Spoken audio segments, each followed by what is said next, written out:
यहाँ देखो light dependent reaction. अच्छा, इसके जो एमसीक्यूज बेसिकली बनेंगे वो ये चार आपको ये जो है वो याद करने पड़ेंगे। इसके एक दो तीन चार जो है स्टेप्स हैं, ठीक है। तो स्टेप्स जो होंगे वो एमसीक्यूज के अंदर आएंगे, तो ये आपको तो खुद ही याद करने हैं चार स्टेप्स। डार्क रिएक्शन की मैं बात करूँ तो डार्क रिएक्शन को केल्विन बेंजन साइकिल भी कहते हैं हम लोग, ठीक है। और इसके भी जो है वो स्टेप आपको याद करने हैं। ये तीनों स्टेप हैं, एक दो तीन स्टेप जो हैं वो आपको याद करने हैं। तो बेसिकली अगर आएंगे तो ये स्टेप्स ही आएंगे, इसके अलावा कोई डिटेल नहीं आ सकता है इसके अंदर। जो इन दोनों में इम्पॉर्टेंट चीज़ है वो ये आपको याद करनी है कि लाइट रिएक्शन जो होता है वो उसके अंदर सनलाइट जो होती है वो एटीपी के अंदर कन्वर्ट हो जाती है। और डार्क रिएक्शन के अंदर CO2 यानी कि कार्बन डाइऑक्साइड जो होती है वो शुगर के अंदर कन्वर्ट हो जाती है, ठीक है। तो अब सनलाइट से एटीपी बन रहा है, इट्स मीन कि ये लाइट रिएक्शन है। और अगर कार्बन डाइऑक्साइड से शुगर बन रही है तो इट्स मीन ये डार्क रिएक्शन है। तो ये जो है वो बेसिक के कॉन्सेप्ट हैं, और यही एमसीक्यूज़ में आपको जो है वो घुमा देते हैं। सिंपल सिंपल है, कोई मुश्किल नहीं है ज़्यादा ना। गैस्ट्रिक जूस की मैं बात करूँ तो देखो, गैस्ट्रिक जूस आपके जो है वो बॉडी में पाया जाता है, सिंपल। और ये जो होता है बेसिकली मिक्सचर होता है किस चीज़ का, इन तीन चीज़ का, म्यूकस का, जाइमोजिन सेल का और ऑसेंटिक सेल का। तो ये तीन जो होते हैं वो तीन चीज़ का जो मिक्सचर होता है उसको हम कहते हैं गैस्ट्रिक जूस। एक ये हो गया एमसीक्यूज कि the mixture of mucus zymogen cell authentic cell is called gastric juice. अब देखो ये म्यूकस कहाँ से आता है, म्यूकस आता है म्यूकसा से, सही। ये म्यूकस जो होता है वो सिक्रेट करता है म्यूकस को। इसी तरह से पेप्सिनोजिन जो होता है वो सिक्रेट करता है इस सेल को।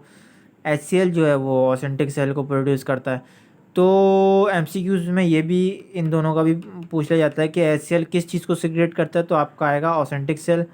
पेप्सिनोजिन किस चीज़ को सिक्रेट करेगा, तो आपको आएगा जाइमोजिन सेल। इसी तरीके से ये भी पूछा जाएगा इसका।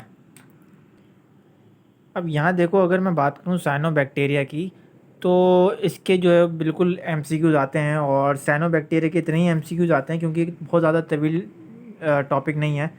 बेसिकली जो आएंगे उसके वो ये आएंगे, साइनोबैक्टीरिया को ब्लू ग्रीन एल्गी कहते हैं, ठीक है। इसके अंदर जो है सेक्सुअल रिप्रोडक्शन जो होती है वो बहुत ज़्यादा टोटली एब्सेंस होती है, ना होने के बराबर होती है। इसकी एग्जाम्पल जो है वो नोस्टॉक है, और जिसका जो डायग्राम मैंने आपके सामने बता दिया है, कुछ इस टाइप की होती है नोस्टॉक। पिगमेंट देखो, पिगमेंट आपको खुद ही याद करना ही है, ठीक है। ये जो है वो समझ लो इसके जो है वो ये कलर होते हैं, ठीक है। ये कलर प्रोड्यूस करते हैं। अब जैसे कि मैं बताऊँ, यहाँ पर क्लोरोफिल ए है, तो क्लोरोफिल ए का जो होता है वो ब्लू ग्रीन पिगमेंट होता है। क्लोरोफिल बी का येलो ग्रीन पिगमेंट होता है। अब ये फार्मूला बड़ा आता है भाई, ये फार्मूला तो बहुत दफ़ा पूछा गया है, तो ये किस तरह याद करोगे। अब देखो, यहाँ मैंने जो आपको सर्कल किया हुआ है वो इसलिए किया हुआ है कि आप याद कर सको। 72 यानी कि अगर ज़्यादा होगा ना, 72 हाइड्रोजन होगा, इट्स मीन क्लोरोफिल ए है। और अगर हाइड्रोजन 70 होगा यानी कि 2 कम होगा, इट्स मीन ये क्लोरोफिल बी है, ठीक है। इस तरीके से आप ये याद कर लोगे। इम्पॉर्टेंट चीज़ वो ये है, देखो ये डायग्राम आ गई आपके सामने, ये थोड़ा मैं आपको समझाऊंगा। देखो जो समझाने की चीज़ है वो तो मैं समझाऊंगा, बाकी जो लिखी हुई है तो आपको एज इट इज़ याद करनी है, उसको तो समझाने की ज़रूरत नहीं है। ये देखो यहाँ से एमसीक्यूज बनेगा कि ये देखो ये लीव है, एक तरह से पत्ता है, ठीक है। हमने इसको क्या किया, हम थोड़ा सा और डीप चले गए, माइक्रोस्कोप किया, तो ये आपको यहाँ पर सेल नज़र आ रहे हैं। इस सेल को हमने खोला, और हम थोड़ा डीप चले गए, ये पूरा सेल आ गया आपका। अब सेल के अंदर हम थोड़े और माइक्रोस्कोप से हमने देखा तो ये क्लोरोप्लास्ट नज़र आया हमको। अब इस क्लोरोप्लास्ट को हम चाह रहे हैं कि हम इसके और अंदर घुसें, सही है। तो जब इसके और अंदर घुसे हम, तो ये देखो ये चीज़ नज़र आ गई, पूरा क्लोरोप्लास्ट घुस गया ये इधर।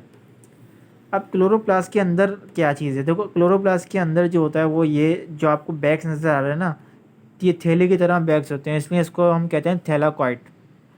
ये एक एक बैग जो नज़र आ रहा है ना आपको, ये गोल गोल से, इसको हम कहते हैं थैलाकॉइड। एक बैग को हम कहेंगे थैलाकॉइड। और जब बहुत सारे थैलाकॉइड आपस में कंबाइन हुए हुए आपको इस तरह से नज़र आ रहे हैं, इसको हम कहेंगे ग्रेनम। ये हो गया तीन, अब ये हो गया एमसीक्यूज़ का पॉइंट। अच्छा, इसी क्लोरोप्लास्ट के अंदर अगर कोई फ्लूइड लाइट स्ट्रक्चर पाया जाएगा, फ्लूइड लाइट मटेरियल पाया जाएगा, तो उसको हम कहेंगे स्ट्रोमा, सही है। अब हमने देखा कि भाई इसको हम जो है वो ये थाइलाकॉइड के और डीप जाएंगे, तो और डीप गए तो ये कुछ इस टाइप का नज़र आता है थाइलाकॉइड, सही है। और वापस से फिर वो इस तरह सिलसिला चल रहा है। एमसीक्यूज़ इसके अंदर बहुत ज़्यादा काफ़ी बने हैं, ठीक है। एमसीक्यूज़ इसके अंदर इस तरीके से बने कि ये ग्रेनम के बहुत बने हैं। When many thylakoid combine to form dash its mean granum. और एक एमसीक्यू इसका इस तरह से भी आ सकता है कि इन chloroplast the fluid like material it is called dash, it is called stroma. ठीक है, तो डायग्राम भी दे दी जाएगी, आपको लेबलिंग के लिए भी दे सकते हैं।